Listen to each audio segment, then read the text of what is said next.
designed to protect the hospital or the physicians involved in case that family ever went to an attorney or there was ever a lawsuit filed somewhere years down the road. Whittall's client's baby was born by emergency C-section and has permanent injuries. It wasn't until 4 years after the birth, when the family sued Providence Health Systems, that they discovered the placenta had been harvested. The Oregonian reports that tissue from as many as 700 women from hospitals throughout California, Oregon, and Washington were sent to Cascadia from 1996 to 2003. Several Oregon hospitals sent placentas to Cascadia. 2 of them helped finance the institute. Most of the women involved had no idea about the practice. It was basically underplayed and tried to downplay it. In fact, they didn't even bill the mother or her insurance company for the services. Providence and other hospital officials defended the practice to the Oregonian, saying it was for patient care and that the mothers had signed consent forms authorizing pathological exams.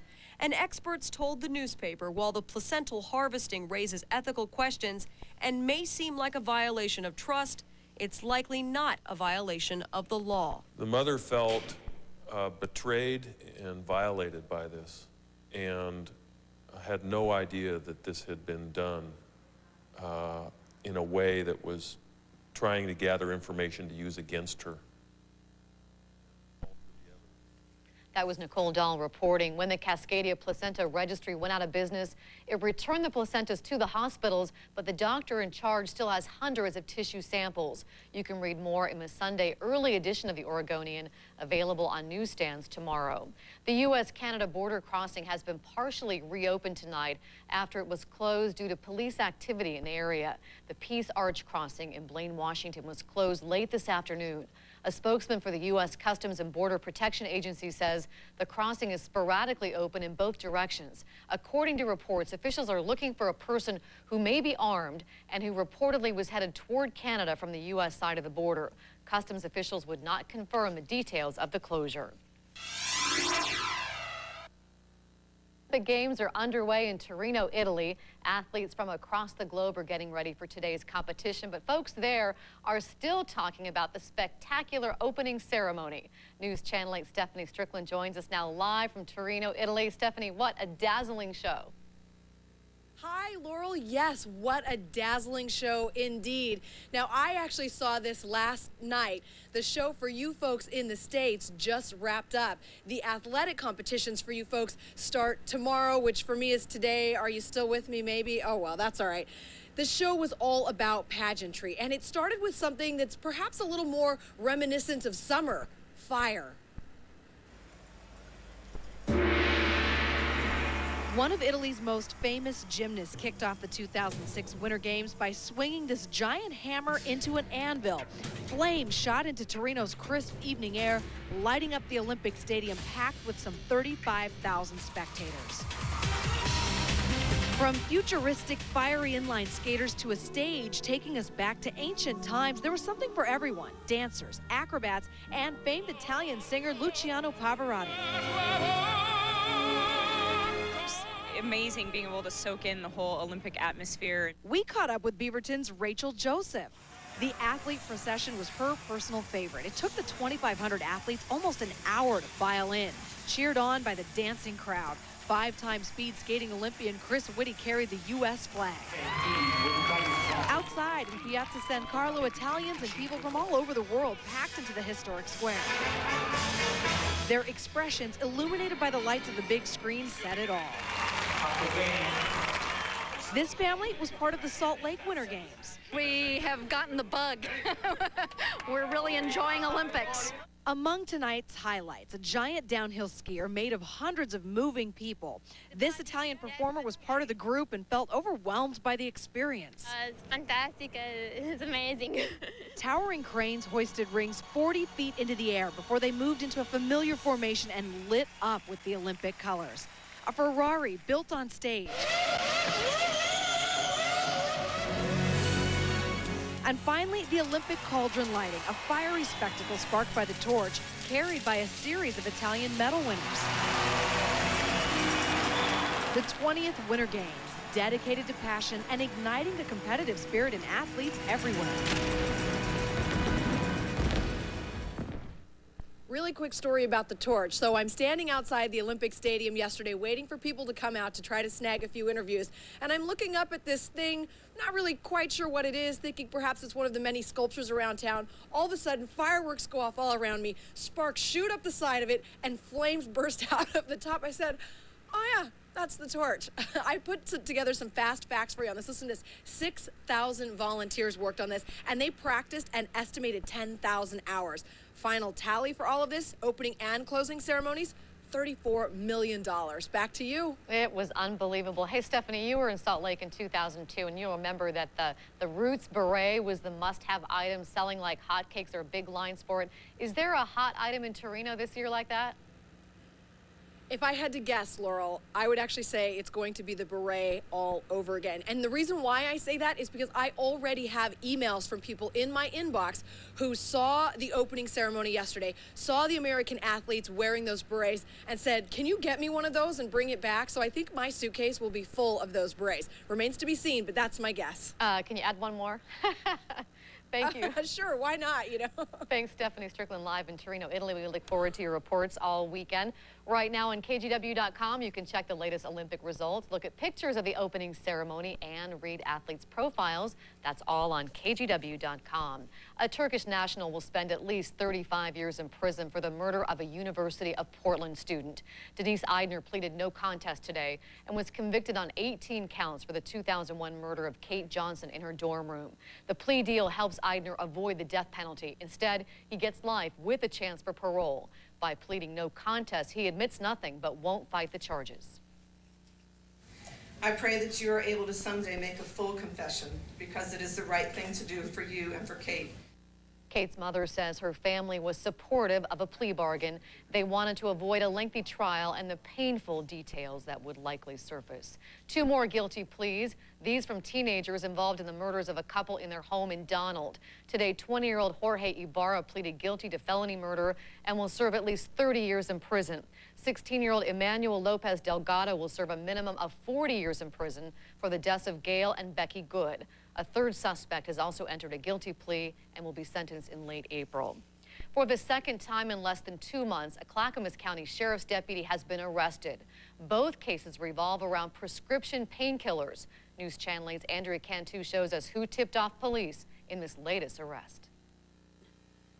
After 13 years as a corrections officer at the Clackamas County Jail, a turn of events for Sergeant Raymond Lovelace. On Wednesday, the people he once worked with booked him into jail. He's accused of tampering with drug records. This was in connection with an investigation that began in December when an Oregon City pharmacist contacted the sheriff's office to report that they had concerns over a prescription that Mr. Lovelace had presented to them. Police say Lovelace attempted to fill a prescription for pain medication at Danielson's Pharmacy in Oregon City. He also visited the Albertsons Pharmacy a few miles away. It appeared that that prescription had been altered.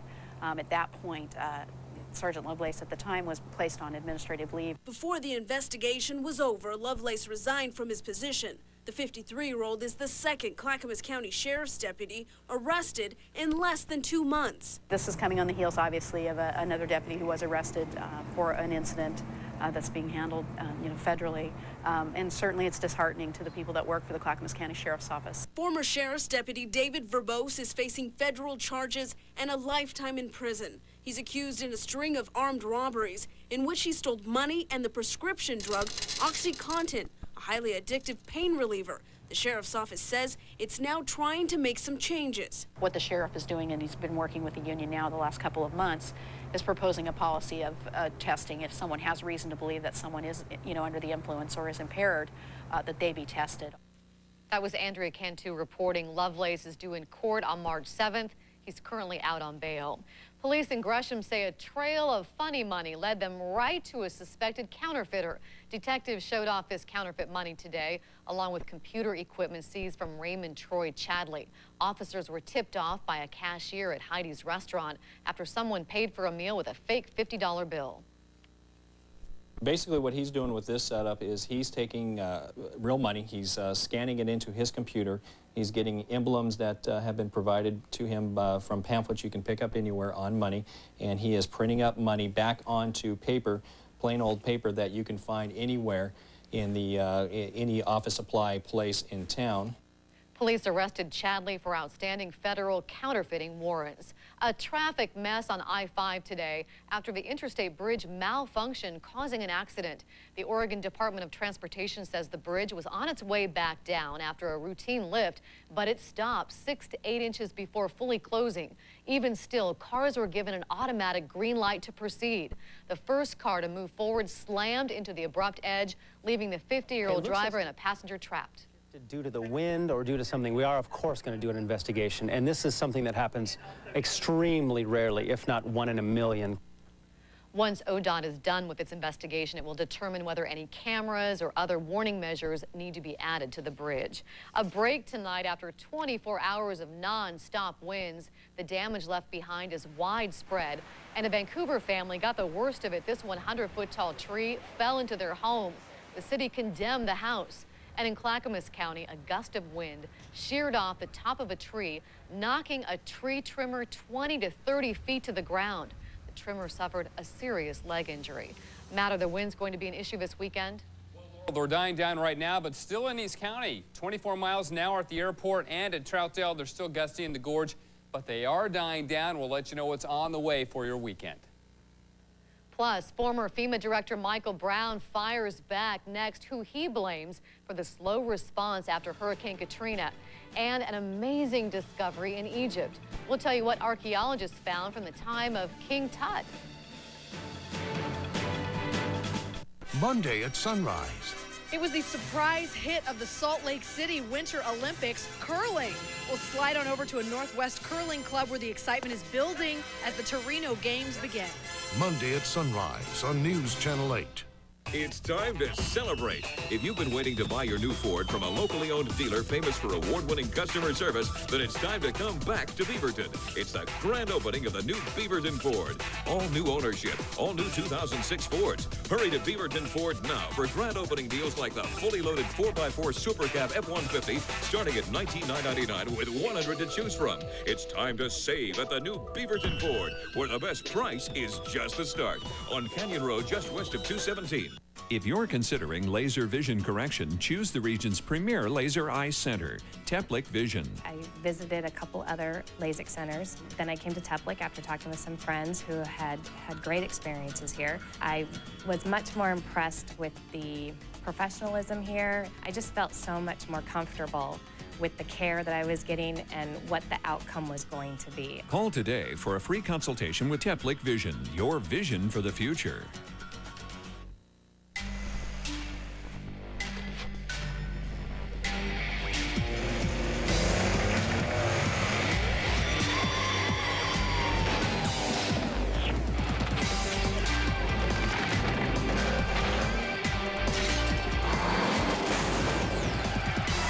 Introducing the all-new, bigger RAV4 with an available 269 horsepower V6. You're ready for whatever the road throws at you. American Family stays in step with the Perez family. In the 10 years we've been married, we have owned 3 homes, about 15 cars, and we have 2 beautiful children. Just in general, with home life, a lot of changes. American Family has been really good. They answer all my questions and take care of all my problems. It's really quick. Knowing that we have the right coverage, that makes me feel secure. Is your insurance keeping pace? Call American Family. American Family Insurance. The man who became the face of the government's failures after Hurricane Katrina answered questions on Capitol Hill today. That tops news beyond the Northwest. Michael Brown said the Department of Homeland Security was ill-prepared to deal with natural disasters, choosing instead to focus on preventing terrorist attacks. Brown told a Senate investigating committee that FEMA had become the stepchild of its parent agency and wasn't given the money or the manpower. Anytime that you break that cycle of preparing, responding, recovering, and mitigating, you are doomed to failure. And the policies and the decisions that were implemented by DHS put FEMA on a path to failure. Well, that's why we're At the White House, Press Secretary Scott McClellan said there were conflicting reports after the storm about whether the levees had held or were breached. A roadside bomb blast has killed 2 U.S. Marines near Fallujah. Officials say the Marines were killed when an explosion targeted their patrol during combat operations. At least 2,269 Americans have died in Iraq since the beginning of the war.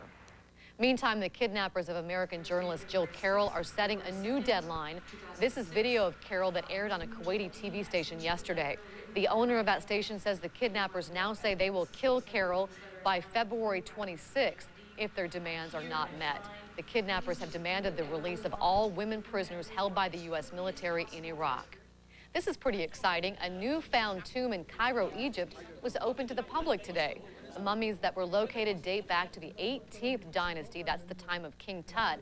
Archaeologists from the University of Memphis discovered the mummies. It's not yet known who the mummies are, but researchers think they may be nobles or royals who were removed from their original graves to prevent them from being stolen. It's the first tomb found in that area since 1922 when King Tut was found, so pretty exciting. Very exciting. Hey, we're ready for a weekend. The Olympics are off and running. A lot of excitement around weren't here. the opening ceremonies fantastic? Oh, they were stunning, really. I went to the opening ceremonies in Salt Lake, and it's just one of the coolest things I've ever been to, so it's And the brought back some good athletes must just feel incredible marching in like that and getting ready For to some of the athletes, and I think they mentioned this on the broadcast, it's like the defining moment because they know they're not going to win a medal for some of the smaller countries, but it sure was fun to see. Hope you enjoyed it. Let's check the winds right now. Take you out to Vancouver. It's still blowing a little bit. This is our instant weather network, 46 degrees, southeast wind. There you go. You can see it bouncing around a little bit, so it's getting squirrely. Peak gust, and this is since midnight, has been 28 miles an hour, so it has backed off a bit. But these are the gusts that we had yesterday, being Friday. 75 miles an hour in Larch Mountain, that's northeast of Camas. Skyline Boulevard in Portland is 65-mile-an-hour gusts in the morning hours and 62 miles an hour in Gresham. We'll take you back to Italy. It's 32 degrees there right now. And zooming in, they're looking at more sunshine. You can see it in Stephanie's live shot earlier. It'll be 37 this afternoon, and the good weather will continue there for several days. I think they'll begin to get some new snow at the venues probably the middle of next week. Our sky show, not much going on with cloud cover. That was it. But kind of fun to watch. You can see a little bit of fog down here on the south coast. That has been working its way northward. We'll keep our eyes on that. Right here, that, of course, is Mount Hood. And what's also interesting, right in here, right in there, that is Crater Lake. So lots of features visible with the clear sky that we had on the satellite imagery. High pressure building down east of the Cascades is finally backing away. That's allowing this system to come on through, but it's a very weak cold front. You can see the clouds very thin, kind of moth-eaten look to it. Well, we'll get some sprinkles out of this Saturday night, but that's going to be the bulk of that. 53 the high in Portland, 64 at Newport, and 61 in Salem. How about that? The overall pattern will maintain itself for another couple of days. We've got this big ridge of high pressure over us right now, but that's going to begin to back on up to the north. And once it does next week, it's going to open the door for cooler air to come down from the north. Now, the question is, will we get some development and be able to get some low elevation snow? Potentially, yes, but it certainly looks like we're going to see some of our coldest air of the season. They've had too much snow over in Japan so far this season. This is Akita, Japan, on the northern western coast of that island, and this is what happened there today. An avalanche came down to a hot spring resort, killed at least one person, injured 10 others, 8 women and 2 men. None of them were critically injured, but a very, very large avalanche. They've had record snowfall in Japan all winter long. In Portland, it's clear once again, 46 degrees, and the east wind continues, and you see just a few sprinkles from that system coming in. So partly sunny on the coast tomorrow. Really be a nice weekend if you're going out to the beaches. Look for highs in the 50s, lows in the 30s, and the swells have calmed down quite a bit too. In the valleys, partly sunny. It'll be cold in the morning, headed for the 20s in Salem and Corvallis because the wind has died on off. Up in the Cascades, the wind is also dying off. Good weekend for skiing. If you've got the Olympic spirit and want to go practice, temperatures will be in the 40s at Timberline and Mount Hood Meadow, so almost spring-like. Not as windy in the gorge. Still some gusts of 40, 45 in the morning, then backing off even more with the wind. Look for highs in the 40s and lows in the 30s. Central and eastern Oregon will be sunny, really nice. Lows in the single digits in Burns and teens elsewhere, but highs will rebound into the 40s.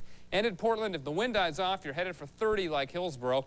Mid-30s, East County where the wind is still blowing. Other places like Scappoose will drop down to about freezing, but the air is so very dry, I don't think we'll see any frost. So the wind's diminishing. Tomorrow morning, 34, and then we'll get up to 58 in Portland with a partly sunny sky.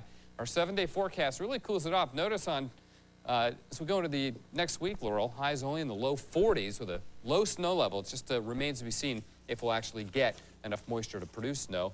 You can watch us on Weather Plus, our digital 24-hour weather channel, just like Ron Pivo, who loves that station. Well, it sounds like a wonderful weekend. It should be good. Thank you, Matt. The Blazers in Boston trying to make the Celtics green with envy, Ron. Well, the road is getting rocky for the Blazers. Details next. Plus, the Lumberjacks looking for their second road win in franchise history. But first, here is your ski reports.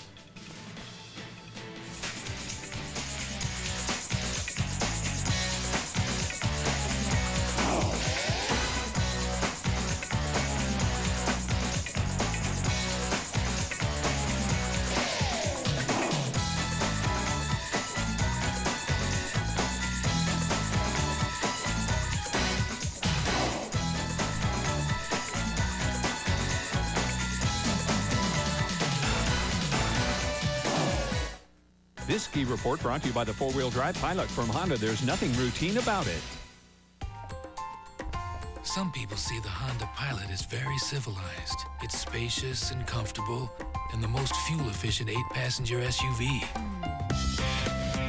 Other people see the Pilot as adventurous, with 244 horsepower.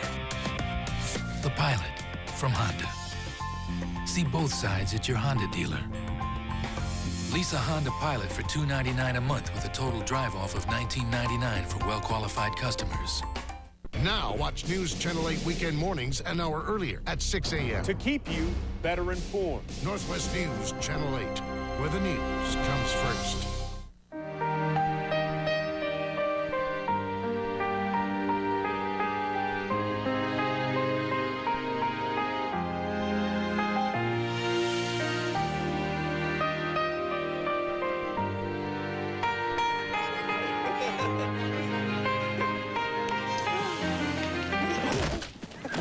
Life comes at you fast.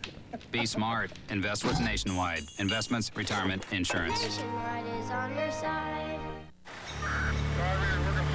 I don't think of power as the electricity running through the lines. I think of it as a nightlight in a child's room, an elevator in a high-rise, the traffic lights that keep people alive. So while the pencil pushers may crow about our 99.99% reliability, we're up there chasing that 0.01% that got away. Portland General Electric. We do this every day. Okay, you never told me. What was that? Crunchy! Guys, I got... Want something crunchy? Guys? Taco Bell is open late. Feed your need for all the crunchy, grilled, marinated, spicy, and melty taste you can only get at Taco Bell. Want to spice up the night? Think outside the bun. Open till 2 a.m. or later. You can't blame Nate McMillan if he would like to start this road trip over again after a blowout loss in Indiana. Blazers hoping to avoid the same fate in Boston. Celtics on a 6-game skid, so they called in Larry the Leprechaun to help stop the bleeding. First half, and the Blazers getting some timely baskets by the backcourt tandem of Steve Blake and Juan Dixon. Blake's was for 3, then Dixon was good for 2. Portland down 10 at halftime. But then in the third quarter, Paul Pierce starts to spin Victor Carappa like a top. Pierce was simply unstoppable and unguardable in the third quarter. In fact, he outscored the Blazers by himself with 20 in the quarter. He ended up with 35 in the game. McMillan said afterwards, quote, "I don't know where the fire has gone."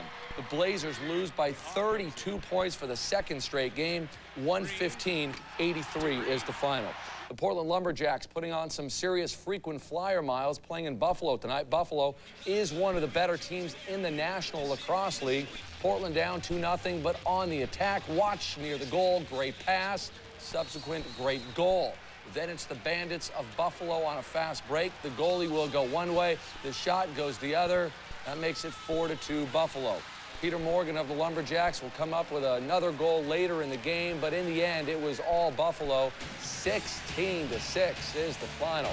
The Oregon State baseball team starts the season in fine fashion. 12-4 win over Nevada. Dallas Buck, 9 strikeouts in just 5 innings. Major League scouts will be flocking to Corvallis to see him pitch this season. It has gone from bad to worse for the Portland Winterhawks. Tonight, the Hawks got blown out by Seattle 9-1. That is now 10 straight losses. And it's back to the future for the Oakland Raiders. A news conference scheduled for tomorrow to announce the hiring of Art Shell as head coach. He's a Hall of Famer, also coached the Raiders from 1989 to 94. He was fired after going 9-7. That's a record the Raiders would love to have these days after he was let go. And since then, Davis has repeatedly called it a mistake. So you're playing golf at Club Green Meadows in Vancouver. In between holes, you have to use the facilities. While in the restroom, this happens. A huge tree came down early this morning. I guess it's now yesterday morning. Happened at about 6 behind the second green. People who live there said they woke up to some real loud gusts. And after a real big one, they heard a thud. Luckily, no one was in there. And I'd like to thank the mayor of Green Meadows, Ron Nykirk, for sending that to me. Could you imagine? No. That thing was huge at the base. Imagine being inside that outhouse. That would be Would have been a bad problem. luck day. Yes, Very thank you, Ron. Donald Trump is going for gold. Next, why the next apprentice may be an Olympic athlete. That's coming up. This News Channel 8 segment is sponsored by 24 Hour Fitness.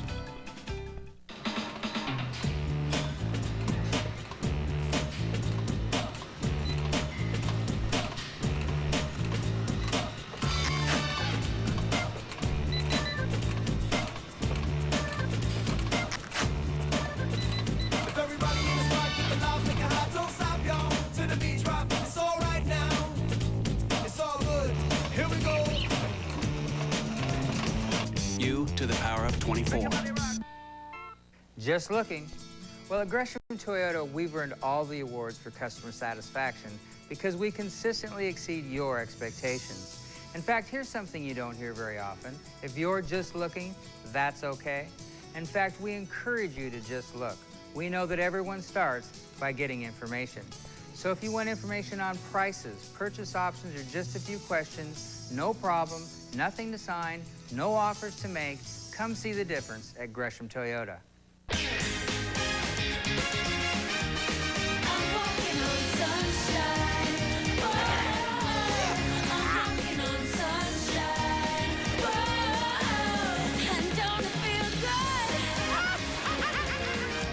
With all new attractions like Monsters, Inc., Mike and Sully to the rescue. Our 50th celebration is really kicking into high gear. Come join us. And now for a limited time, kids can fly and play free. Visit Disneyland.com or call your travel agent.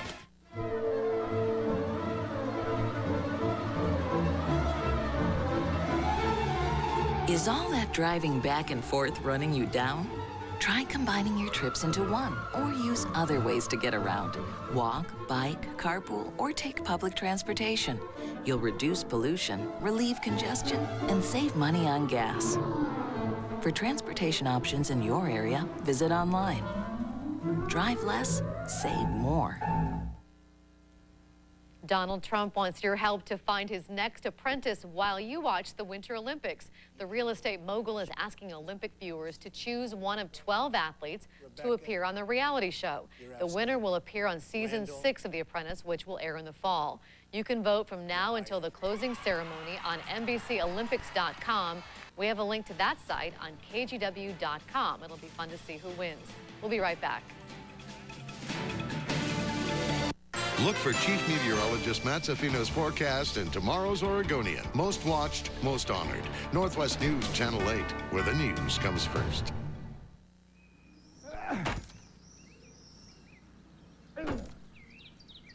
In honor of President's Day, your Honda dealers are doing some cutting of their own.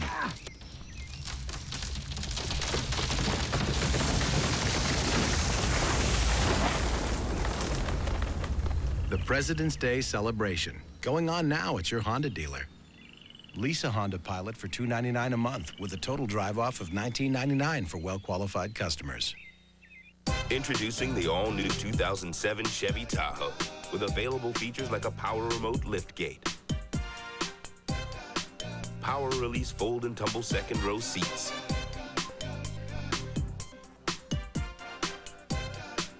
and rear view camera system.